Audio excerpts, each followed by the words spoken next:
Assalamualaikum teman-teman, saya Randy Adha, Sekilas IT. Jadi video kali ini saya punya PlayStation 5. Nah, ini ada di samping kanan saya. Dan juga ini PC di samping kiri saya. Kebetulan PC ini tuh harganya hampir mirip lah ya dengan harga si PS5.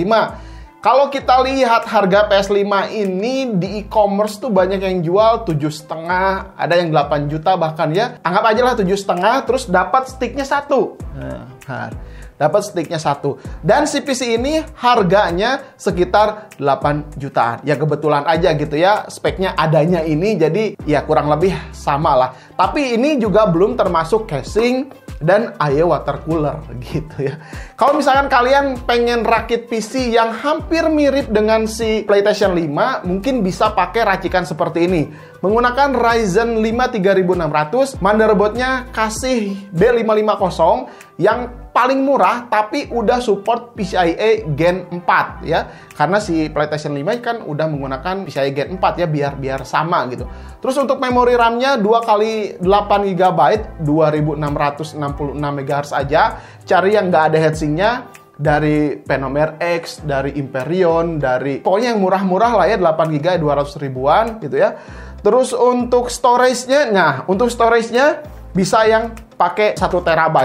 Misalkan dari Gaming S70 Blade yang 1 TB, speednya kan udah kenceng tuh ya, 7400 MB per second. Terus untuk GPU-nya, untuk GPU-nya kalau misalkan mirip-mirip ya, ngepasin budget di 8 juta atau 7,5 jutaan, ada dua pilihan menurut saya. Kalau kalian suka AMD, bisa pakai RX 6600 atau dari Nvidia-nya RTX 3050. Nah, itu bisa main 4K, bisa juga, bahkan katanya PS5 bisa 8K gitu ya. Ya, itu juga bisa aja sih si RTX 3050 8K gitu kan, tapi dipaksa banget lah. Kalau 4K masih bisa lah, RX 6600 dan 3050 masih bisa main game 4K, cuman FPS-nya aja paling agak kecil gitu ya. Tapi kalau 3050 kan udah support di LSS 2.0 atau 3.0 ya, itu bisa dimanfaatkan supaya FPS-nya meningkat. Tapi katanya PS5 juga udah ada fitur FSR ya, FSR 2.0, jadi bisa meningkatkan FPS lah ya, bisa lebih stabil gitu mainnya. Oke, kira-kira seperti itulah lah rakitan PC 8 jutaan. Tapi di sini saya nggak bahas performa PC-nya. Di sini tuh ya rencananya cuman pengen bikin konten aja ya. Saya pengen upgrade PC atau upgrade PlayStation 5. Gunanya sih ya untuk hiburan aja gitu, biar nggak bete gitu ya, nulis script gitu ya. Syuting lagi kan kalau misalkan ada PS5 ada hiburannya. Akhirnya saya beli XPG S70 Blade gitu ya. Di sini saya mau ditancapkan di PlayStation 5 atau di PC gitu ya. Nah ini baru juga nih, belum saya pasangkan ya, jadi masih seperti ini. Sekaligus saya juga pengen buktiin ya, apakah si Gaming S70 Blade ini yang kemarin tuh sempat viral juga ya, harganya murah gitu kan, dengan speednya cukup kenceng ya. Terus apakah si controllernya masih sama ya dengan controller yang pertama kali dirilis waktu itu, apa beda? Ternyata ketika saya lihat di sini sih masih tetap sama ya. Di sini dia menggunakan InnoGrid IG5236 CAA. Nah, ini sama juga di sini. Terus untuk DRAM case-nya juga masih dari Samsung. Jadi intinya semuanya masih sama lah ya. Kalau misalkan speknya masih sama, berarti speednya juga harusnya sama. Kita akan tes ya di PC berapa speednya, dan nanti saya tancapkan ke PS5 berapa speednya gitu. Oke, sekarang kita akan langsung tancapkan aja ke PC. Kita tes dulu berapa speednya. Oke, let's go. Oke, sekarang kita akan tancapkan ya di motherboard, sekaligus kita akan tes aja dulu gitu. Oke, di sini udah nancap ya. Sengaja saya tesnya tanpa menggunakan heatsink si motherboard ya. Karena nanti di PlayStation 5 juga nggak pakai heatsink tambahan kayak gini ya. Cuman pakai heatsink ya bawaannya aja gitu. Biar seimbang aja gitu ya. Yaudah, udah nempel, kita akan tes gimana speednya. Apakah sesuai, masih kenceng, nyampe 7 ribuan, atau bahkan di bawahnya. Let's go. Oke, ini udah nancep. Langsung saya tes di sini ya, di dalam PC tanpa menggunakan heatsink. Speednya masih tetap kenceng ternyata ya, walaupun tanpa heatsink ya. Ini juga dia udah saya isi juga sekitar 340 GB, sekitar 36%-an ya. Read-nya 7461, masih sesuai dengan klaim dari si XPG-nya ternyata. Untuk suhunya, kalian bisa lihat di sini paling panas 58 derajat Celcius. Supaya nanti kan sama gitu ya pengujiannya, karena saya mau pakai di PlayStation 5 aja, kayaknya upgrade-nya nambah storage di PlayStation 5 supaya nanti main game atau install gamenya lebih leluasa gitu. Sekarang kita akan langsung tancap instalasi ke PlayStation 5 dan tes di sana gitu. Oke? Lanjut. Oke, sekarang kita instalasi ke PlayStation 5. Cara bukanya gampang banget. Kalian tinggal pegang ujung atasnya sambil tarik ke bawah. Nah, seperti itu. Nanti kalian langsung lihat di sini ada rumah untuk NVMe. Ya, buka aja pakai obeng seperti biasa ya. Dan ini dia posisinya di sini. Nah, ini dia. Oke. Ada ukurannya untuk 30, 40, 42, 60 sama 80. Karena ini ukurannya 80 ya, 22 80. Ini ada kancingnya tuh. Oke, kita tancapkan di sini. Bismillahirrahmanirrahim. Set. Terus kita tancapkan cincinnya untuk pengganjal. Nah, setelah itu tinggal baut lagi, set.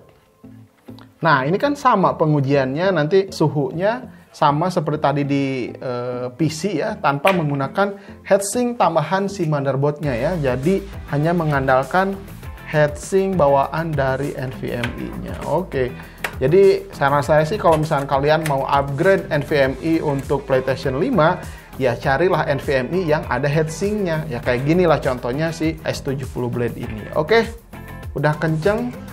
Nah, udah terinstalasi. Kita tutup lagi dan langsung oke. Udah, sekarang kita nyalain dulu ya si PlayStation 5-nya. Kita lihat bagaimana performanya. Oke, lanjut. Oke, setelah tadi ditancapkan NVMe-nya, dinyalain PlayStation 5-nya, bakalan muncul informasi seperti ini. To use your M.2 SSD, you need to format. When you format your M.2 SSD, all data on it will be late. Jadi, ya ketika dipasangkan PS5 harus diformat dulu, karena kayaknya ya formatnya agak beda dengan penggunaan di PC ya. Jadi kita akan format dulu, nanti bakalan ter-remove semuanya datanya. Ya nggak apa-apa lah, karena baru juga gitu ya. Kita nyalain dulu format M.2 SSD. Oke, kita langsung wish, woi, ngebut gini formatnya. Woi, udah luar biasa sekali ya. Speednya nih ada nih, read speednya 6382 MB per second. Kalau tadi di PC itu 7400 ya untuk readnya. Mungkin karena di PlayStation 5 tuh ada sedikit limitasi ya. Jadi performanya nggak keluar semua. Ya nggak tahu dari apalanya lah ya. Jadi speednya memang nggak maksimal. Tapi segini udah kenceng banget lah ya. Kayak tadi format serset.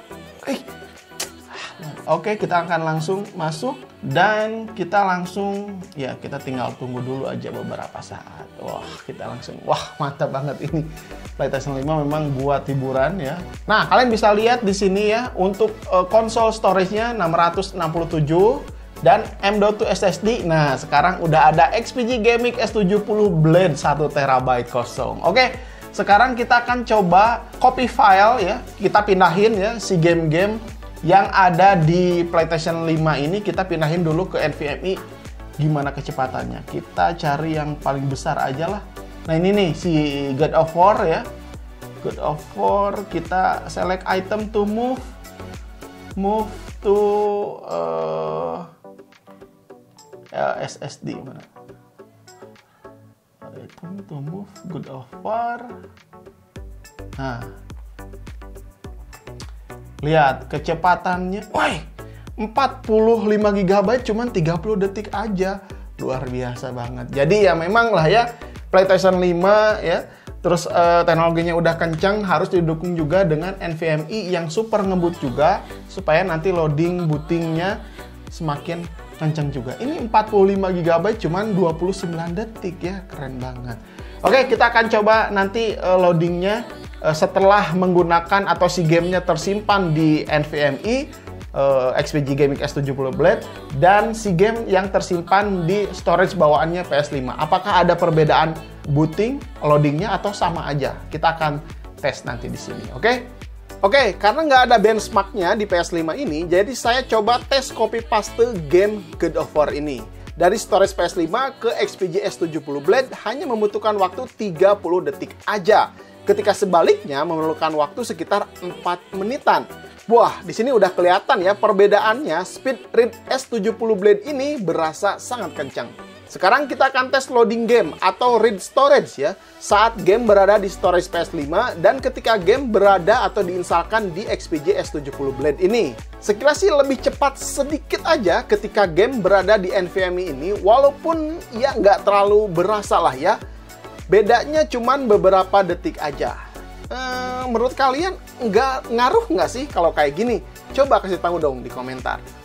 Oke, teman-teman, setelah tadi kalian melihat ya perbandingan loading ketika si gamenya tersimpan di storage internal PS5 dan ketika di eksternal si gaming S70 Blade. Ternyata ada sedikit aja gitu ya lebih ngebut dibandingkan bawaan si storage PS5-nya ya. Nah, ini sekarang kita lagi main God of War. Ya, permainannya gitu-gitu aja lah. Nanti kalau misalkan udah beres syuting baru main gitu ya. Kalau sambil syuting gini kan nggak fokus ya. Nah, jadi gimana menurut kalian kalau misalkan setelah tadi melihat racikan PC ya sekitar 8 jutaan di PC gitu ya, menggunakan racikan yang udah saya sebutkan tadi atau PS5. Kelebihan dan kekurangannya menurut saya pribadi ya saya juga pengguna PC terus pakai PlayStation 5 juga gitu ya. Di PC ini memang untuk harga, untuk sekarang ya, harga 7 jutaan kita nggak bisa dapat performa yang bisa mendandingi si PlayStation 5 ini. Jadi kalau misalkan budgetnya 7 jutaan gitu ya, kita rakit PC 7 juta kayaknya bakalan sulit ya untuk nandingin si PlayStation 5 dengan konteksnya semua komponennya baru ya. 7 jutaan ya paling dapat apa pasti di bawah PlayStation 5. Kecuali kalau misalkan rakit PC-nya second semua gitu ya. GPU-nya second, nah itu baru deh bisa dapat 7 juta setengah bisa ngalahin si PlayStation 5. Dari harga memang PC ya kalah lah dengan si PS5. Tapi dari fungsi ya tentunya PC jauh lebih leluasa lah ya, bisa dipakai ngedit, bisa dipakai browsing, bisa dipakai nonton Netflix sih di sini juga bisa, YouTube juga bisa ya. Tapi nggak bisa ngedit lah, intinya gitu ya. Tapi untuk multifungsi tetap jauh kemana-mana menang PC gitu ya. Jadi skornya sih masih sama lah ya, 1-1. Terus kalau misalkan bisa ngasilin duit juga, PS5 juga bisa kayaknya direntalin gitu ya.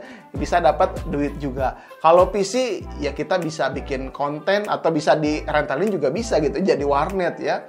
Jadi ya masih tetap bisa lah, bisa ngasilin duit juga. Cuman kalau misalkan untuk multitasking yang lain tetap PC lebih unggul. Nah, gimana menurut kalian? Kira-kira antara PC dan PS5 ya, mending yang mana gitu? Mending rakit PC atau mending beli PlayStation 5? Kalau menurut saya sih kalau untuk hiburan ya, untuk santai, untuk game-game kasual gitu ya, hiburan di ini gimana sih mainnya? Mending beli PlayStation 5 gitu ya. Tapi kalau misalkan untuk kerja, untuk kegiatan-kegiatan yang lebih luas lagi, ya udah mending rakit PC gitu. Oke, gitu aja teman-teman. Mudah-mudahan video ini bisa bermanfaat. Saya mau lanjut dulu main game ya. Kalian komentar aja mending PC atau PlayStation 5 di komentar. Sampai ketemu di video berikutnya. Saya Randy Adha, Sekilas IT. Assalamualaikum warahmatullahi wabarakatuh. Salam teknologi.